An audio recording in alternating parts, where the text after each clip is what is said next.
సరే, కొన్ని వాక్యాలు మనం చూద్దాం. చూడండి, నూతన పరచబడే అంశము ఈరోజు జ్ఞాపకం చేసుకోవాలి. ప్రతిరోజు కూడా మన ఆత్మీయ జీవితంలో పెట్టుకోవాలి. ఇది నూతన పరచబడాలి. Corinthians 2 Corinthians chapter 10 verse 5. కొరింథీయులకు రాసిన 2వ పత్రిక 10వ అధ్యాయము 5వ వచనము.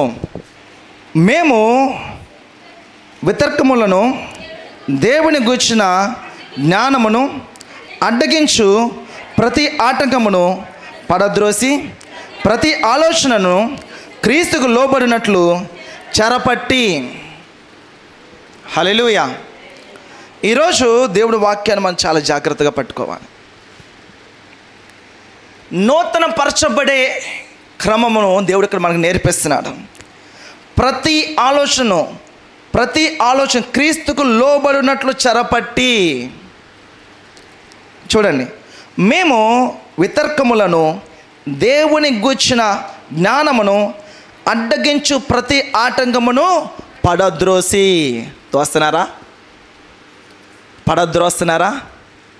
పడద్రోయాలి. చూడండి, చూసారా? దేవుని ఆటంకపరచు, దేవుడి జ్ఞానమును అడ్డగించు ప్రతి ఆటంకాలను మీరేం చేసుకోవాలి? పడద్రోసేయాలి. ఎందుకనంటే అవి మీ ఆత్మీయ జీవితానికి ఆటంకాలు. పడద్రోయాలి, మీరే పడద్రోయాలి. పడిపోతే అని అంటలేదు. పడద్రోసి దేవుడికి విరుద్ధమైనవి ప్రతి ఆటంకాలను, ఇది నా ప్రార్థన పాడు చేస్తుంది, ఈ వ్యక్తి నా విశ్వాసానికి ఆటంకంగా ఉన్నారు, ఈ ఉద్యోగము నా ఆత్మీయ జీవితాన్ని పాడు చేస్తుంది, ఏది ఏమైనా సరే ప్రతి విషయంలో కూడా మనం ఏం చేయాలి? క్రీస్తుకు లోబడినట్టుగా మనం తీసుకోవాలి. ప్రతి విషయం చూడండి, ప్రతి ఆలోచన క్రీస్తుకు లోబడినట్టుగా చెరపట్టాలి. చెరపట్టుట అంటే అర్థం ఏంటి? ఫలానా రాజుగారు ఆ దేశం మీద పడి రాణిగారి చెరపట్టి తీసుకెళ్ళిపోయారంట. ఇప్పుడు చెప్పండి, చెరపట్టడం అంటే ఏంటి? అపహరించుట, పట్టుకునుట, స్వాధీనపరచుకుంట. చెరపట్టి అంటే ఫోర్స్, బలవంతంగా చెరపట్టుకోవాలి. సో ఇక్కడ ప్రతి ఆలోచనను క్రీస్తుకు లోబడినట్టుగా మనమే చెరపట్టాలి. వాటిని మన ఆలోచనను, ప్రతి ఆలోచన కూడా మనకు వస్తున్న ఆలోచన అది ఎలా ఉండాలి? క్రీస్తుకు లోబడినట్టుగా మనం చెరపట్టాలి, వాటిని పట్టుకోవాలి. ఎప్పుడైతే మన ఆత్మీయ జీవితంలో దినదినము మనం వెళుతున్నప్పుడు ఈ విధమైన క్రమాన్ని, దేవుని చిత్తానుసారమైన ఆలోచనలు చెరపట్టుకొని దేవుడికి విరుద్ధమైన ఆలోచన పడద్రోసి వెళుతున్నప్పుడు రూపాంతర అనుభవంలోనికి మనం వెళ్తాము. దినదినము రూపాంతరము మనం పొందుతాం, నూతన బలము పొందుతాం, నూతన ఆలోచన మనం పొందుతాం. క్రీస్తు అనుకుంటున్న ఆ రూపంలోనికి మనం మార్చబడతాం, గుణగణాల్లోనికి మనం మార్చబడతాం. ఎప్పుడు? ఆయనకు విరుద్ధమైనవి ఎప్పుడు వస్తుంటాయి, గుర్తుపెట్టుకోండి, ఎప్పుడు వస్తుంటాయి. అపవాది తంత్రాలు ఎప్పుడు మన మీద ప్రయోగాలు వేస్తూనే ఉంటాడు. దేవుడు తన దూతలు, దేవుని యొక్క కార్యాలు ఎప్పుడు కూడా మన సహాయపడుతూనే ఉంటాయి. ప్రభు తన కార్యాలు, తన దూతలు మనకి ఎప్పుడు కాపుదల్లో ఉండాలని మనం ఏం చేయాలి? ప్రభు చిత్తానికి లోబడి ప్రభు యొక్క కవరింగ్లో మనం ఉండాలి. ఒక విషయం చెప్తాను, జాగ్రత్త గుర్తుపెట్టుకోండి. కోడి తన పిల్లల్ని గుడ్లు పొదిగి పిల్లల్ని చేసి తీసుకువెళ్తూ ఉంటుంది. మంచిగా ఆహారము దువ్వి లోపల ఉన్న చిన్న చిన్న పురుగుని అది తింటున్న సమయంలో తిండి ఒకటే కాదు, కింద పైన క్షేమం కూడా చూసుకుంటుంది. పిల్లలు చూడవు, పిల్లలు తిండే, బట్ తల్లి ఏం చేస్తుంది? ఆ పిల్లలకి ఎక్కడ ఏం జరుగుతుందో, ఏమవుతుందా అలా చుట్టూ చూసుకుంటూ ఉంటుంది. ఒకవేళ ఎక్కడైనా ఏదైనా కాకి కానీ లేకపోతే ఏదైనా గర్ద కానీ అటు వస్తుంది అని అనుకున్నప్పుడు ఏంటంటే అదొక సౌండ్ చేస్తుంది, కుక్ అని సౌండ్ చేస్తుంది. ఆ సౌండ్ చేయగానే పిలుపు అన్నమాట, రెక్కలు ఎలా చాపుద్ది, అన్ని రెక్కల కిందకు వచ్చేయాలి, అన్ని రెక్కలకు వచ్చేస్తాయి. రెక్క లోపలికి మీరు వచ్చేస్తే, ఆ పిల్లలను వచ్చేస్తే గర్ద కాదు కదా, రాబోతుంది కాదు, ఏది వచ్చినా సరే ఏమి కాదు, చెక్ చేసుకుంటుంది మొత్తం అంతా, ఎవ్రీథింగ్ ఈజ్ ఓకే, అన్నీ చెక్ చేసుకుంటుంది. అప్పుడు కొంచెం రిలీజ్ చేస్తుంది. ఓకే, క్యారీ ఆన్, వెళ్ళండి, తినండి పర్లేదు, ఓకే క్యారీ ఆన్. దేవుడు పిలుపు మీరు వినాలంటే దేవుడు పిలుపు మీకు అలవాటు ఉండాలి. మనం వెళుతున్న మార్గంలో, వెళుతున్న పరిస్థితుల్లో, వెళుతున్న గతుకుల రోడ్లో, ఆ శ్రమ గుండా, ఆ అనారోగ్యం గుండా, ఆ ఇబ్బందులు గుండా మనం వెళుతున్నప్పుడు ప్రభు స్వరముతో దేవుడు మనతో మాట్లాడతాడు. ఆయన రెక్కల కిందకి మనం వచ్చేస్తుండాలి. రావాలంటే ఇప్పుడు ప్రశ్న, పక్షి ఉంది, అక్కడ కోడి ఉంది, తన పిల్లలు ఉన్నాయి. ఆ పిల్లలు కొంచెం దూరంగా మేస్తేనే ఆ కోడి పిలిచింది, అదిగో రాబొద్దు వస్తుంది, గెరద వస్తుందని పిలిచింది. ఒక పిల్ల మాత్రం అక్కడ ఉండి, అబ్బా చక్కగా మంచి బిర్యానీ దొరికింది, మరి ఎక్కడ దొరికింది ఏం దొరికిందో తెలియదు కానీ వేస్తుంది. కోడి పిలిచింది, కుక్ కుక్ కుక్, త్వరగా శ్రమ ఉంది. లేదు నేను భోజనం చేస్తాను ఉండు. తప్పు ఎవరిది? గెరద వచ్చింది, రివ్వున పట్టుకుని వెళ్ళిపోయింది. మంచి భోజనం దొరికింది అనుకుంది, పాపం ఇదే గెరదకి భోజనం అయిపోయింది.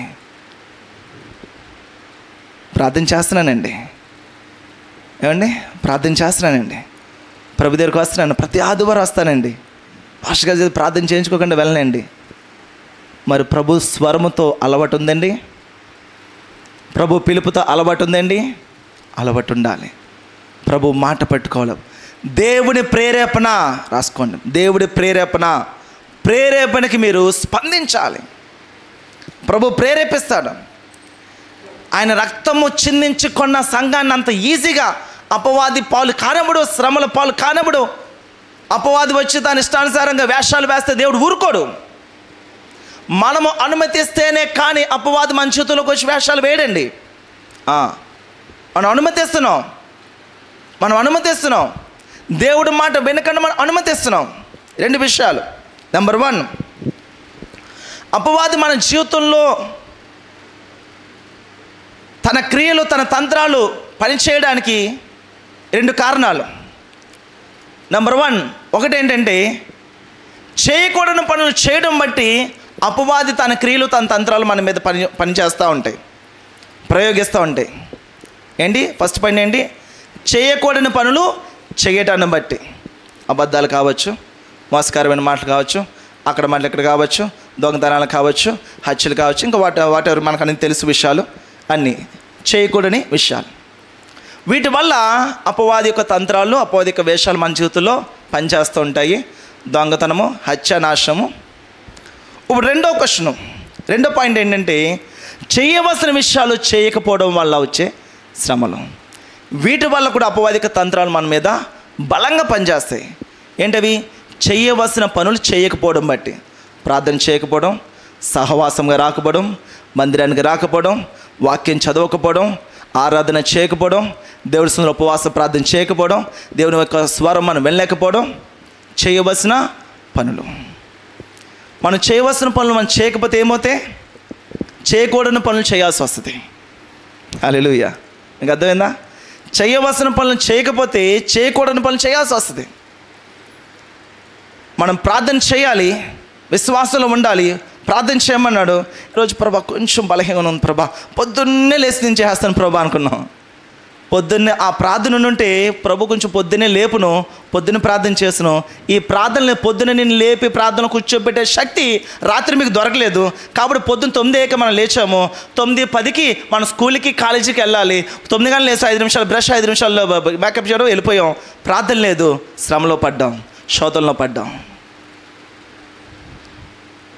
ప్రభు తప్పలేదు ఇక్కడ.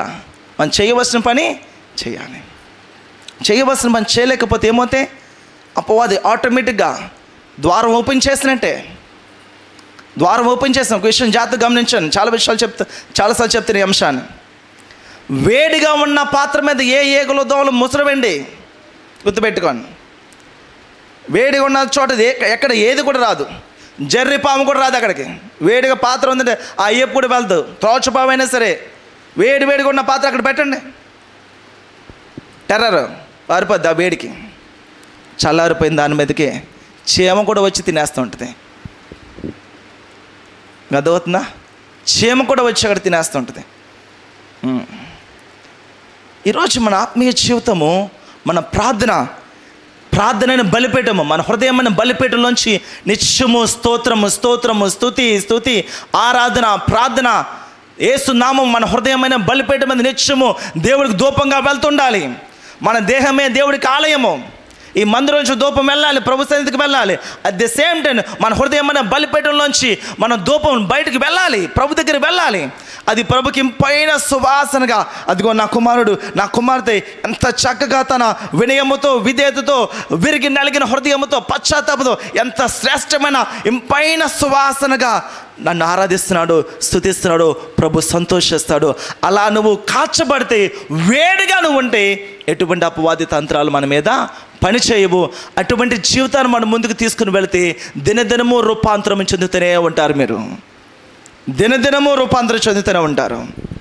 ఇక్కడ ప్రభు ఇక్కడ మాట్లాడుతున్నాడు, అపవాదిక తంత్రాలను అడ్డపరిచేదాన్ని కూడా పడద్రోసి ప్రతి ఆలోచన కూడా క్రీస్తుకు చెరపట్టే విధంగా మనం మార్చుకోవాలి. రెండో పాయింట్, సామ్స్ మనకందరికీ బాగా తెలిసిన మాట,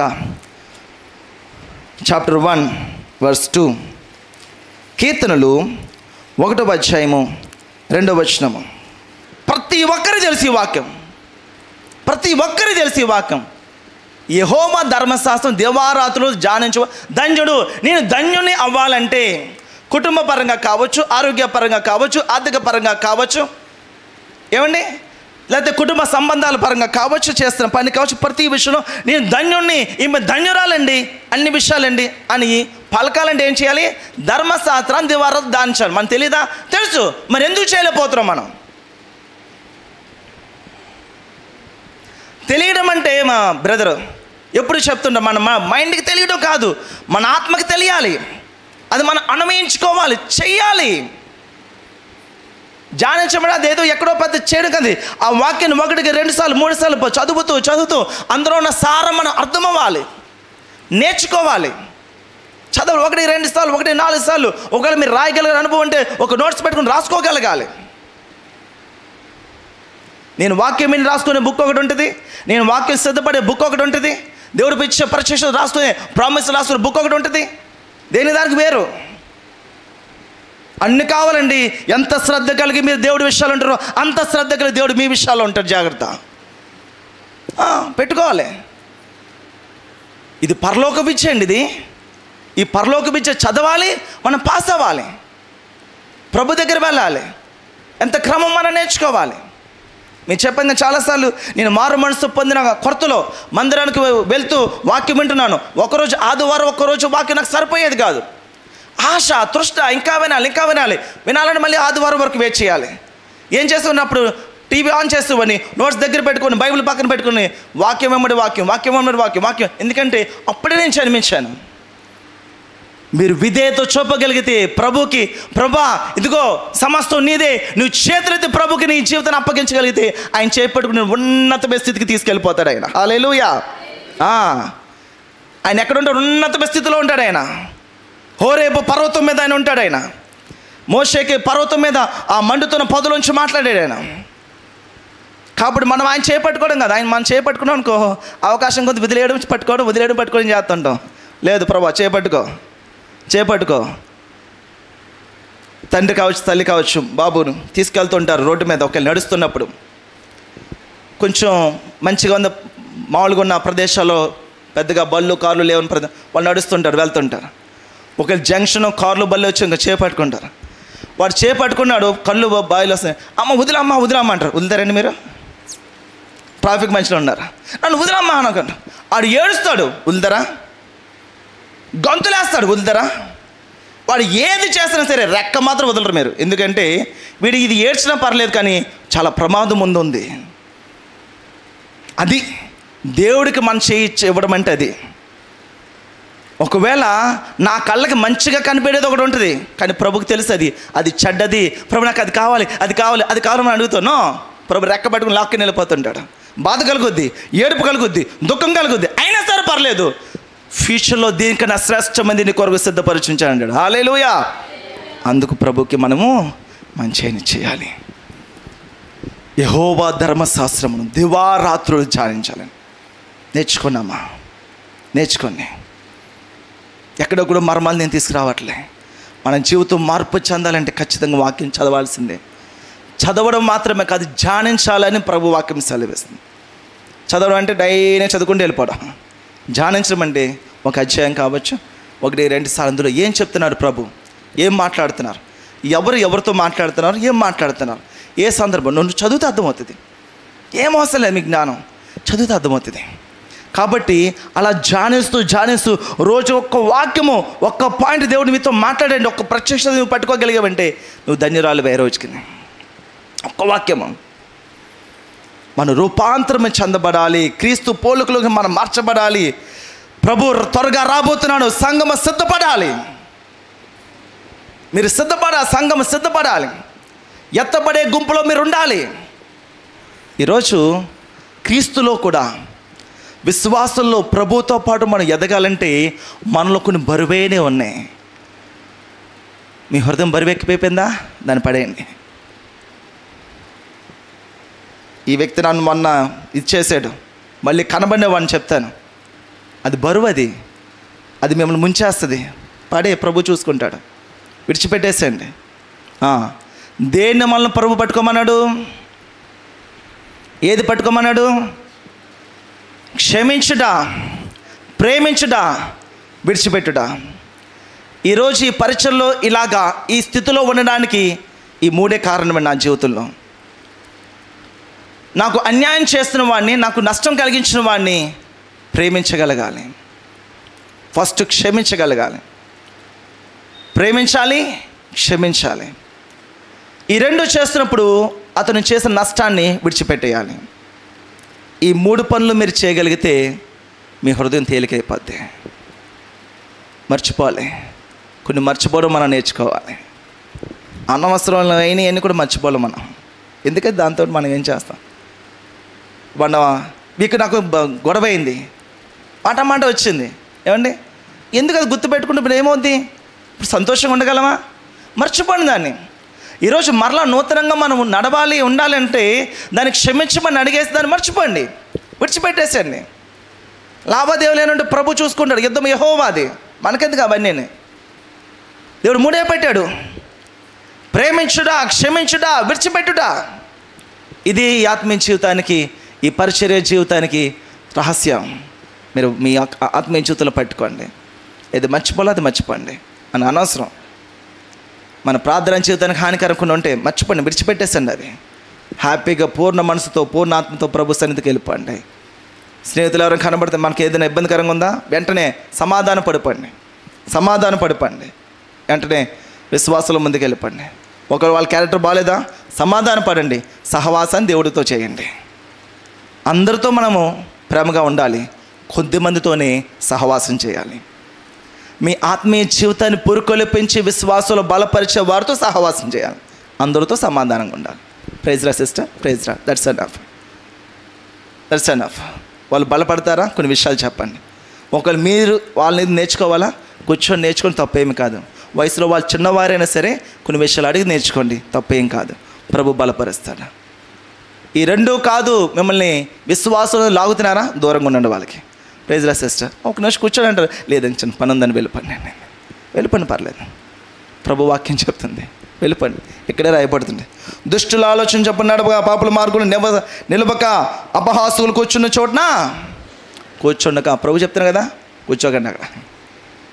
ఎవరికి మనకు ఆశీర్వాదకరంగా ఉన్నారో, ఎక్కడ మనం బలపరచబడతాం, మన ఆత్మీయ భోజనముతో బలంగా ఎక్కడైతే పోషించబడుతుందో అక్కడ మనం నిలబడతాం. మన ఆత్మ బలంగా పోషించబడుతుంది. ఈరోజు నూతన పరచబడే అంశాలు ప్రతిరోజు దయచేసి వాక్యాన్ని ధ్యానించండి. నేను వచ్చే వారం మరలా అడుగుతాను అందరినీ, మీరు చదువుతున్న వాక్యాన్ని ధ్యానించండి.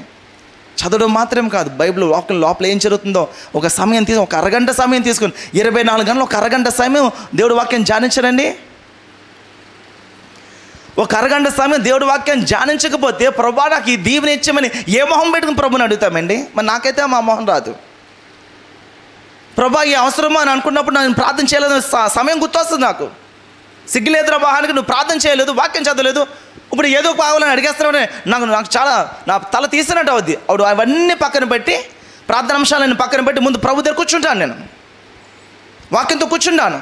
అది జరగాలి, ప్రభుతో సహవాసం ఉండాలి, అప్పుడు మాట్లాడాలి. ఏదో అవకాశానికి వాడుకునే విధంగా ప్రభుని నిలబెట్టుకుంటామా?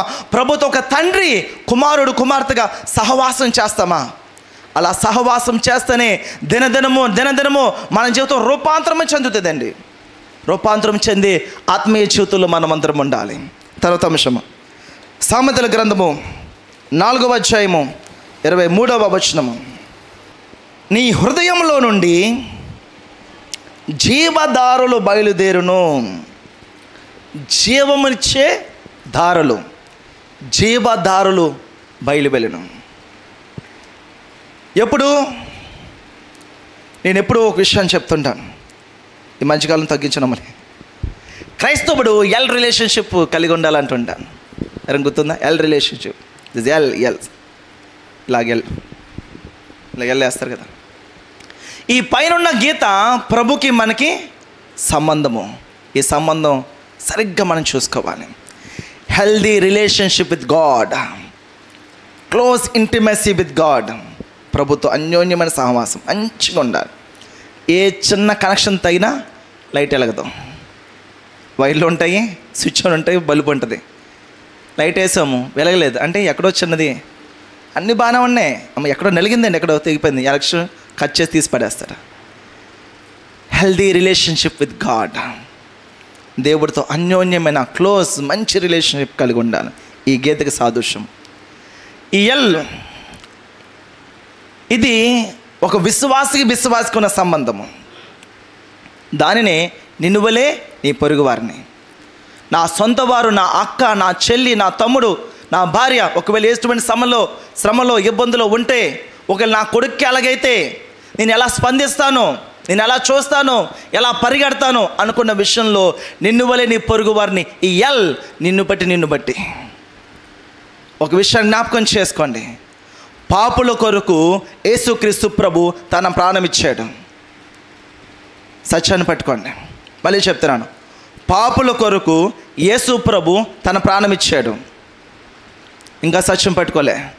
పాపుల కొరకు యేసు ప్రభు తన ప్రాణం ఇచ్చాడు. ఈరోజు పాపుల కొరకు మీరు ఏమిస్తారు? పాపుల కొరకు యేసు ప్రభు తన ప్రాణమే ఇచ్చాడు, అంత ఇష్టము. మరి పాపుల కొరకు మనమేమిస్తున్నాం? మనమేం చేస్తున్నాం? చూసారా, ఆ పాప అంటే పాపని చిచ్చి ఇది చాలా పాపని దూరంగా ఆ పాప కొరకు ప్రాణం ఇచ్చేసాడు దేవుడు. ఆ పాప రక్షించబడాలని ప్రభు 2000 సంవత్సరాల క్రితమే సిద్ధపరిచేశాడు. నో, నేను ఎప్పుడు చాలా విషయాలు చెప్తుంటాను. ఏ ఒక్కరిని కూడా గుర్తుపెట్టుకోండి, ఏ ఒక్కరిని కూడా ఎవరు కూడా భూమి మీద ఎవరు కూడా ఏ వ్యక్తిని వేలు పెట్టి చూపించే అర్హత లేదు. చూపించకూడదని చెప్పట్లేదు, చూపించే అర్హత లేదు ఎవరికి కూడా. గుర్తుపెట్టుకోండి. భూమి మీద 2000 సంవత్సరాల క్రితం జీవించిన యేసు ప్రభు వారికి మాత్రమే అయితే గీతే ఆయనకు ఉంటుంది అర్హత. ఆయన ఏమన్నాడు? ఒక స్త్రీ వ్యభిచారం చేస్తూ పట్టుబడి స్త్రీని తీసుకుని వస్తే ప్రభు ఏం చెప్పాడండి? అమ్మా, నేను కూడా నీ మీద ఆయన మీద సమాధానంతో వెళ్ళిపోమన్నాడు. నేరారోపణ చేయగల ఒకే ఒక్క వ్యక్తి, గట్స్ ఉన్న వ్యక్తి యేసు ప్రభు వారు ఒకరే. ఎందుకంటే ఆయనలో ఏ దోషం లేదు, ఏ పాపం లేదు. ఆయన ఒక్కడే కామెంట్ చేయగలరు. ఈరోజు మనమందరము కూడా, మనుషులందరూ కూడా ఎవరు లేరు, ఒక్కరు లేరు. అందరూ పాపము చేసి దేవుడు అనుగ్రహించిన మహిమను పొందుకోలేకపోతున్నారు. మరి అందరూ పాపలు చేస్తూ చిచ్చి వీడు అంటారేటండి? వాళ్ళే పాపి, మీరేం పాపి? ప్రతి ఒక్కరు కూడా ఎవరికి లేదు. ఏ వ్యక్తిని కూడా వేలుపడి చూపించే అర్హత ఎవరికి లేదు భూమి మీద. ప్రతి ఒక్కరిని కూడా చెప్పాను కదా, వాళ్ళ గుణము మార్చుకునే గుణము కలిగిన వారైతే వాళ్ళతో విశ్వాసంలో వాక్యం నేర్పిస్తూ విశ్వాసం నడిపించండి. వాళ్ళ గుణగణాలు బాగోపోతే ప్రైజ్ రాడని చెప్పి మీరు వెళ్ళిపోండి, అంతే. కానీ ఎవరిని కూడా మనం ఏలుపెత్తి చూపించే అర్హత మన ఎవ్వరికీ లేదు. ప్రభు చేయలేదు అది. అలా చూపడానికి మనం లేము ఇక్కడ. ఒకవేళ ఆ ప్రభు అక్కడ ఆ స్త్రీని నువ్వు పాపివి అని వేలుపెట్టి చూపించుంటే మరి నేను ఎందుకు వచ్చాను అంటే, ప్రభు ఎందుకు వచ్చాడు? నువ్వు పాపివి అని చెప్తే మరి నేను దేనికి వచ్చాను? పాపులకు ప్రాణం ఇవ్వడానికి వచ్చాను. పాపులకు ప్రాణం ఇస్తే పాపులు ఏమయ్యారు? పరిశుద్ధులయ్యారు. మరి అలాంటి నువ్వు పాపమైన వేలుపెట్టి చూపిస్తే వాళ్ళు పరిశుద్ధులు ఎందుకు అవుతారు? ఎప్పుడు అవుతారు? అని ఉద్దేశం ఏంటి? వాళ్ళని పరిశుద్ధులు చేయాలి. ప్రాణం పెట్టడానికి వచ్చాం. వాడు పాపమే చేస్తాడు, వాడు దోషమే చేస్తాడు. వాళ్ళ కోసం నేను వచ్చాను. నేను వాళ్ళని మళ్ళీ వేలు పెట్టి చూపిస్తే నేను ఇంకా దేనికి వచ్చినట్టు? అయ్యా, నువ్వు వాళ్ళని క్షమించడానికే కదా వచ్చో, మళ్ళీ వేలు పెట్టి చూపిస్తున్నామేంటి? మినిమం కామన్ సెన్స్ అంటావా లేదా? అడుగుతావా లేదా? లేకపోతే ఆలోచన వస్తుంది లేదా? నో. ప్రభువు లేడు, ఇంకా మనము కూడా ఆ ఒక్క తోవలో మనల్ని ఎవ్వరికి కూడా మనం చేయడానికి వెళ్ళలేదు. ఎవరిని ఎంత కిరాతుకుడైనా సరే, మంటలు కస పొడి చేసి చంపేసి మొక్కలు చేసిన ఎవరిని కూడా మనం వేలిపోతే చూపించే అర్హత లేదు. అంతే. భారమైతే ప్రార్థన చేయండి, ప్రభు సందర కన్నీరు కాచింది. అంతే. నువ్వు పాపివి, నువ్వు వేస్ట్ అని ఎక్కడా కూడా మనం మాట్లాడాను. అలా మాట్లాడారా మీరు పాపం మూట కట్టుకున్నట్టు. స్వనీతి పాపము. మీకు అర్థమవుతుందా? మన స్వనీతి ఏమీ లేదు, సొంత నీతి ఏమీ లేదు. మన నీతి దేవుని దృష్టికి మురికి గుడ్లా కనబడుతున్నాయంట. నేను చాలా మంచివాడిని, నేను చాలా మంచిదాన్ని, నేను చాలా ప్రార్థన చేస్తాను, నేను చాలా దేవుడి కోసం త్యాగం చేస్తానంటే ఉత్తి అబద్ధాలు అవన్నీ కూడా. బహుశా మీరు పేరుకి చేస్తుండొచ్చేమో, కానీ మీ మనసులో చేయలేదు ఇంకా. మీ మనసులో దాచుకున్నారు అట్లనే. అందుకే పదే నేను దేవుడికి ఇది ఇచ్చాను, అది ఇచ్చాను, అది చేశాను పదే చెప్తున్నారు. ఏంటంటే ఇక్కడ ఇవ్వలే, ఇంకా పేరుకైతే ఇచ్చారు. పేరు ప్రఖ్యాతుల కోసం పరిగెట్టే మనుషులు వాళ్ళందరూ కూడా. సో కాబట్టి ఈరోజు ఈ విషయాలు జ్ఞాపకం చేసుకోండి. ఏ ఒక్కరికి కూడా మనకి అర్హత లేదు. ప్రభు సందులో మనం విశ్వాసంతో మనం ఉండడమే. నీ హృదయములో నుండి జీవదారులు బయలుదేరును. కాబట్టి అన్నిటికంటే ముఖ్యముగా నీ హృదయమును భద్రముగా కాపాడుకొనుము. అన్నిటికంటే ముఖ్యముగా. అన్నిటికంటే మీ ఉద్యోగం కంటే. ఎందుకంటే ఉద్యోగము ప్రార్థనకు ఆటంకం అయిపోద్ది. ఇప్పుడు భోజనం ఆటంకం అవ్వదు, స్థానం ఆటంకం కాదు, ఫ్రెండ్స్తో మాట్లాడే ఆటంకం కాదు, ఇంక ఏది ఆటంకం అవ్వదు, ప్రార్థన మాత్రం ఆటంకం అయిపోద్ది. కాబట్టి దానికి మాత్రం సమయం లేదు. మనం భోజనం చేసేస్తాం, మార్కెట్కి వెళ్తాం, కూరగాయలు తెచ్చుకుంటాం, ఇంకో దానికి వెళ్తాం, స్కూల్కి వెళ్తాం, ఇంకోటి చేస్తాం, ఆఫీస్కి వెళ్తాం. బాస్ ఒక గంట పని చేసి వెళ్ళు అంటే మూసుకొని పని చేస్తాం. ఆ బాస్ ఏవైపోయినా పర్వాలేదు, ఈ బాస్కు మాత్రం చెప్పిన మాట మాత్రం వినాలి. నో. మన ఆత్మ పరిశీలన మనం చేసుకోవాలండి. మన ఆత్మ పరిశీలన మనం చేసుకోవాలి. ప్రభు తన వాక్యం ఇక్కడ మాట్లాడుతున్నాడు. అన్నిటికంటే ముఖ్యముగా, భర్తకి భార్య కంటే ముఖ్యముగా, భార్యకి భర్త కంటే ముఖ్యముగా, మీ ఇంట్లో ఆహారం వండడం కంటే ముఖ్యముగా ఆత్మీయ ఆహారం వండండి. పొద్దున లేపి అడగండి. పొద్దున ప్రార్థన చేశారా? పొద్దున లేచారా? వాక్యం చదివారా? అడగండి. మీరు విలువైన అంశాల్లో జాగ్రత్త తీసుకుని వాళ్ళ కుటుంబాన్ని మీరు చూడక్కర్లేదండి, వాళ్ళ భవిష్యత్తు మీరు చూడక్కర్లేదు.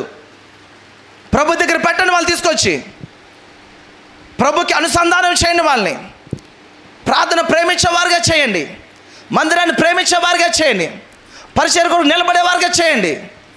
మీరు కోట్లు ఆస్తిస్తున్నా సరే అటువంటి జీవితం రాదండి వాళ్ళకి. కూర్చొని అవన్నీ కరిగిపోతాయి. ప్రభుని పరిచయం చేయండి వాళ్ళకి. అన్నింటికంటే ముఖ్యముగా దేవుడు మాట్లాడుతున్నాడు, అన్నిటికంటే ముఖ్యముగా. కాబట్టి మన ఆత్మీయ జీవితాన్ని అలా నిర్మించుకోకపోతే మన ఆత్మీయ జీవితం నూతన పరచబడదు. సో కాబట్టి సమయాన్ని పోనివ్వకండి. సమయాన్ని పోనివ్వక ఆ సమయాన్ని సద్వినియోగపరుచుకుందాం. దయచేసి కళ్ళు మూసుకుందాం, అందరం కూడా ప్రార్థించేద్దాం. పరిశుద్ధ ప్రేమగల మా తండ్రి, ఈరోజు తీర్మానం చేసుకున్న ప్రతి ఒక్కరిని కూడా పట్టుకోండి నాన్న. నూతన పరచబడాలయ్యా. ఇక్కడున్న ప్రతి ఒక్కరు కూడా వాళ్ళు నూతన పరచబడకపోవడానికి ఆటంకమయ్యే ప్రతి ఆటంకాలు యేసు నామములో లయపరచబడి విశ్వాసంలో వారు ముందుకు వెళ్ళకు మీరే కృప చూపి బలపరిచి నడిపించమని మహిమ ఘనత ప్రభావాల్ని ఆరోపిస్తూ యేసుక్రీస్తు పరిశుద్ధమైన నామంలో స్తుతించి ప్రార్థించి విశ్వాసముతో ప్రార్థన అడిగి పొందుకున్న మా ప్రియ పరలోకపు తండ్రి, ఆమేన్.